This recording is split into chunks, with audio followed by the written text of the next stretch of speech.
Halo, Assalamualaikum warahmatullahi wabarakatuh. Perkenalkan, nama saya Muhammad Arif Rasulullah. Saya dari kelas S1 Teknik Telekomunikasi. Baik, di sini saya akan mempresentasikan tugas besar, yaitu tugas besar komunikasi data.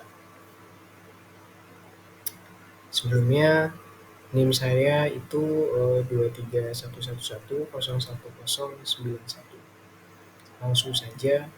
Di sini ada bagian daftar isi, yaitu berupa 1. Komunikasi data, 2. Pemodelan jaringan, dan 3. Ada application layer. Nah, penjelasannya dari komunikasi data. Yang pertama, komunikasi data adalah proses pengiriman, penerimaan, dan pertukaran informasi dalam bentuk data atau bit antara dua atau lebih perangkat elektronik atau sistem komputer. Data yang dikirimkan melalui komunikasi data dapat berupa teks, suara, gambar, video, atau bentuk data lainnya. Proses komunikasi data terjadi melalui saluran komunikasi seperti kabel fisik, gelombang radio, atau jaringan komputer, yang memungkinkan data untuk bergerak dari satu tempat ke tempat lain dengan cepat dan efisien. Nah, selanjutnya ada parameter komunikasi data. 1. Tujuan atau penerima harus benar memastikan data dikirim ke alamat atau tujuan yang tepat. 2. Data tidak boleh diubah. Data yang dikirimkan harus tiba di tujuan tanpa ada perubahan atau kerusakan. 3. Waktu pengiriman. Waktu yang dibutuhkan untuk mengirim data dari sumber ke tujuan.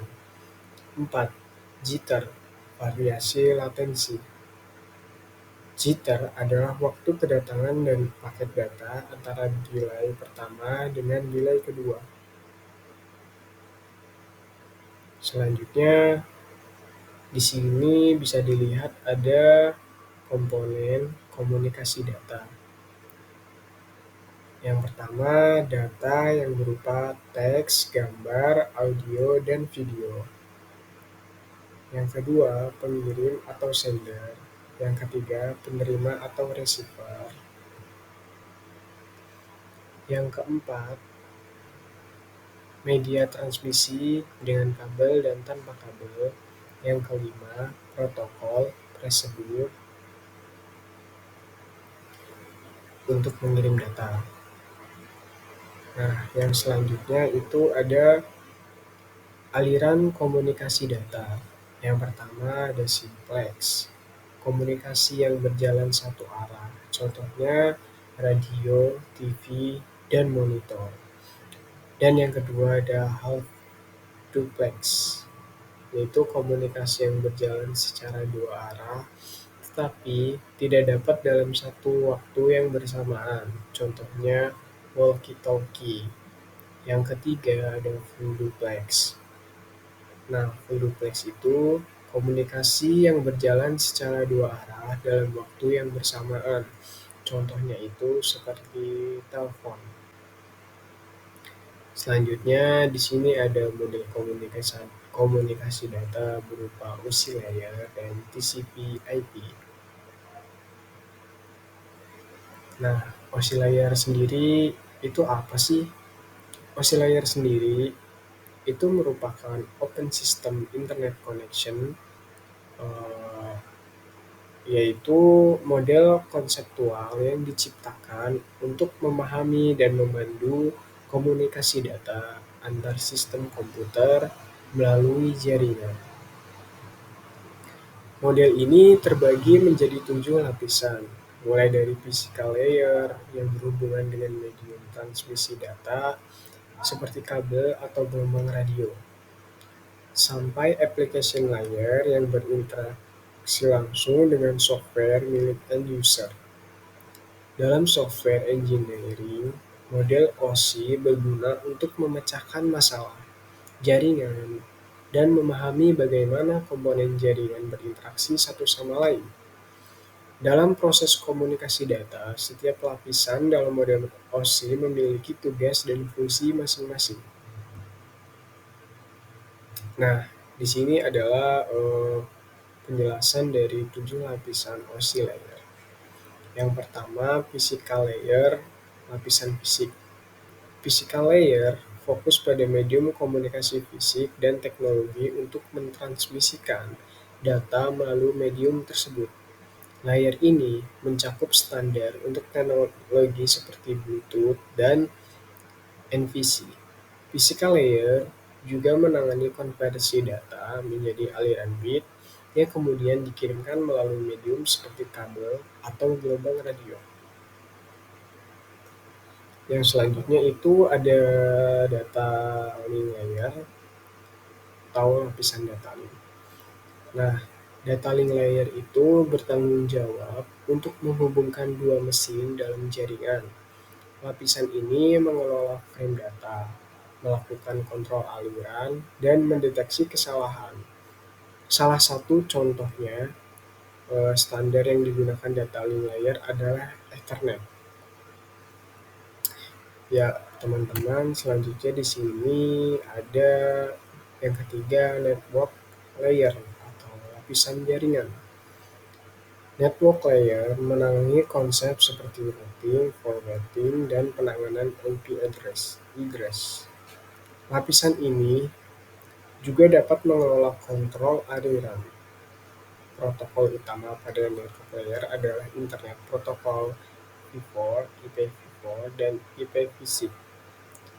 Yang keempat adalah transport layer. Lapisan transport atau disebut juga lapisan transport. Transport layer bertujuan untuk memastikan paket data tiba dalam urutan yang benar, tanpa kehilangan atau kesalahan. Proses ini termasuk kontrol aliran dan deteksi kesalahan. Yang kelima terdapat session layer atau lapisan sesi.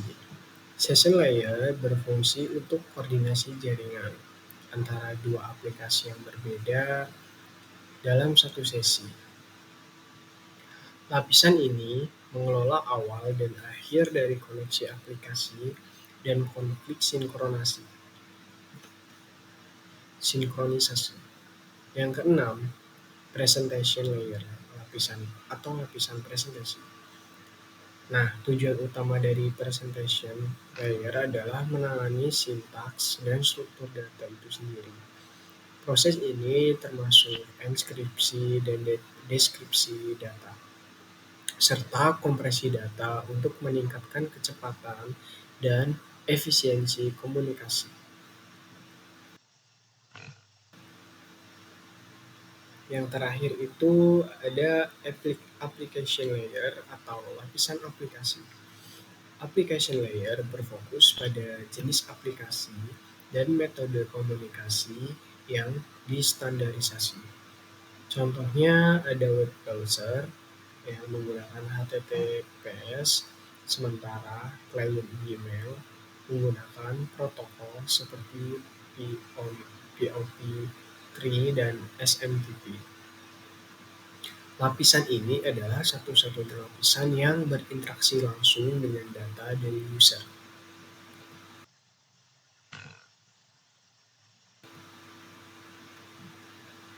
Nah, yang selanjutnya itu ada TCP/IP, Transmission Control Protocol atau Internet Protocol, merupakan kumpulan protokol komunikasi untuk menghubungkan perangkat-perangkat dalam jaringan internet. TCP/IP juga digunakan sebagai protokol komunikasi dalam jaringan pribadi, seperti internet dan eksternet. Protokol ini menentukan bagaimana data dapat dipertukarkan melalui jaringan dengan menyediakan komunikasi end-to-end yang mengidentifikasi pemecah data menjadi paket data, dialamatkan, ditransmisikan, dirutekan, dan diterima di tujuan. Nah, di sini ada lapisan TCP/IP itu ada 4, Application Transport Internet dan Network Interface. Layer TCP/IP pertama dari protokol ini adalah lapisan application. Lapisan ini berada paling dasar dan terhubung langsung dengan penggunanya. Tujuannya agar lebih mudah dipahami, layer ini contohnya pada aplikasi yang sering digunakan pada komputer. 2. Lapisan transport. Lapisan ini sering disebut dengan transport layer. Lapisan ini digunakan sebagai jembatan transportasi agar data dapat dipindahkan dari komputer satu ke komputer yang lainnya.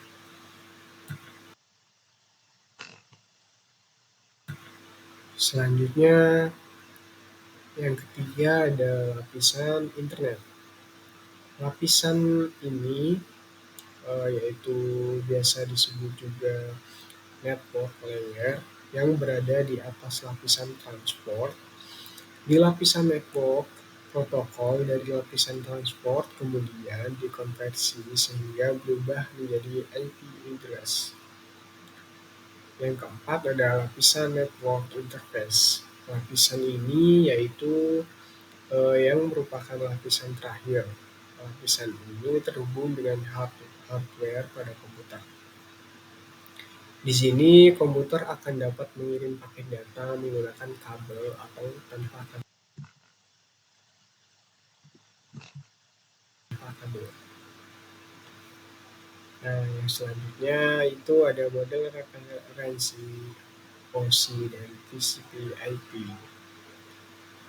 Jika terlihat pada gambar, ada warna yang tidak terlalu terang dan ada warna yang pekat. Nah, untuk TCP/IP model itu ada application layer, itu di OSI model itu ada application layer, presentation layer, session layer, dan transport layer itu di TCP/IP dibandingkan dengan OSI model itu ada transport layer. Nah, internet layer itu ada network layer, network access layer pada TCP/IP. Di OSI model itu ada data link layer, physical layer.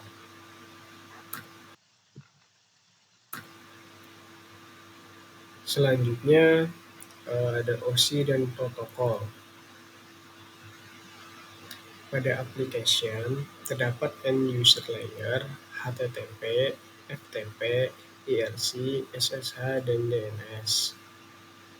Pada presentation itu dapat syntax layer, SSL, SSH, IMAP, FTP, MPEG, dan JPG. Pada session itu dapat change dan sense to port.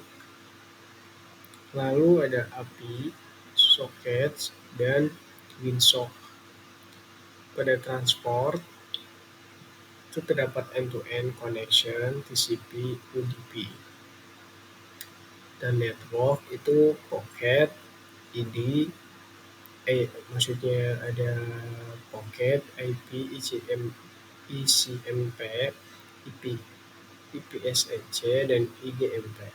Terus data itu ada frames, Ethernet, PPP, switch, bridge, dan physical itu physical struktur, terdapat chocks, fiber, wireless, hoops, dan repeaters. Selanjutnya ada selanjutnya itu ada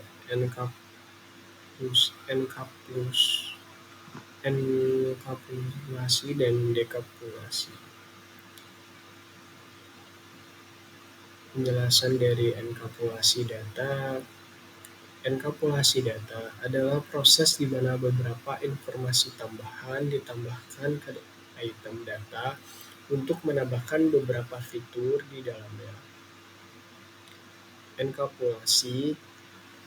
Enkapsulasi data itu menambahkan informasi protokol ke data sehingga transmisi data dapat berlangsung dengan cara yang benar. Informasi ini dapat ditambah di header atau footer data. Dan penjelasan dari dekapsulasi data adalah proses kebalikan dari enkapsulasi data. Informasi yang dienkapsulasi dihapus dari data yang diterima untuk mendapatkan data asli. Proses ini terjadi di sisi penerima. Data dienkapsulasi pada lapisan yang sama di ujung penerima ke lapisan yang dienkapsulasi di ujung pengirim. Informasi header dan trailer yang ditambahkan dihapus dari data dalam proses ini. Yang selanjutnya ada tahap enkapsulasi dan dekapsulasi TCP/IP. Pada application layer terdapat data, dan pada transport layer terdapat TCP, UDP, header, dan data. Selanjutnya pada network layer terdapat header, TCP, UDP, header, dan data. Pada data link terdapat data link, IP header, TCP, UDP, header, data, data link. Dan yang terakhir itu terdapat kode biner pada physical layer. Pada application layer terdapat data, transport layer terdapat segmen, network layer terdapat paket, data link layer terdapat frame, dan physical layer terdapat bits.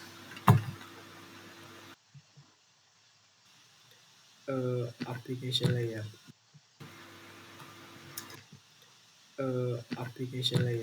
Application layer protokol itu adalah lapisan paling atas dari OSI model dan transmission control protocol atau Internet Protocol TCP/IP. Lapisan aplikasi dalam model TCP/IP dibuat dengan menggabungkan 3 lapisan teratas, yaitu application layer, presentation layer, dan session layer. Selanjutnya ada jenis-jenis application layer. 1. Protokol Hypertext Transfer Protocol (HTTP). HTTP itu protokol yang digunakan untuk dokumen atau data transfer dalam World Wide Web. Kedua, protokol Hypertext Transfer Protocol Secure HTTP atau HTTPS. Protokol ini merupakan versi aman dari HTTP, protokol komunikasi dari World Wide Web. Yang ketiga ada protokol SMTP atau Simple Mail Transfer Protocol, merupakan salah satu protokol yang umum digunakan untuk mengirimkan email marketing di internet. Keempat, protokol POP3 Post Office Protocol 3. Itu adalah protokol yang digunakan untuk pengelolaan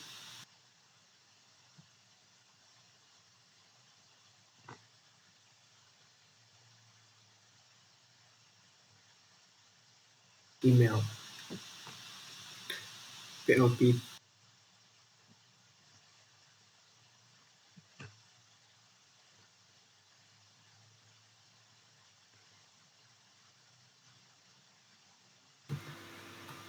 5. File Transfer Protocol (FTP). FTP sendiri adalah protokol internet standar yang digunakan untuk mentransfer berkas file komputer antar mesin-mesin dalam sebuah internet network. Yang keenam ada Dynamic Host Configuration Protocol. Ini merupakan protokol yang berbasis arsitektur klien atau server yang dipakai untuk memudahkan pengalokasian alamat internet protokol dalam satu jaringan. Yang ketujuh ada Telecommunication Network. Ini merupakan terminal interaktif untuk mengakses sebuah remote pada internet. Protokol ini memiliki fungsi yaitu untuk mengakses remote host melalui terminal yang interaktif. Selanjutnya ada Domain Name System. Nah, Domain Name System ini merupakan protokol yang berfungsi untuk memberikan sebuah nama bagi domain-domain tertentu yang berdasarkan IP address. Oke, di sini ada keunggulan S1 Teknik Telekomunikasi ya teman-teman. Jadi jurusan S1 Teknik Telekomunikasi itu merupakan salah satu cabang ilmu teknik yang berkembang pesat di era digital saat ini teman-teman. Melalui kombinasi pengetahuan mengenai tentang sinyal, sistem komunikasi dan teknologi informasi, mahasiswa jurusan ini memperoleh keterampilan untuk mendesain, mengembangkan, dan memelihara infrastruktur komunikasi modern.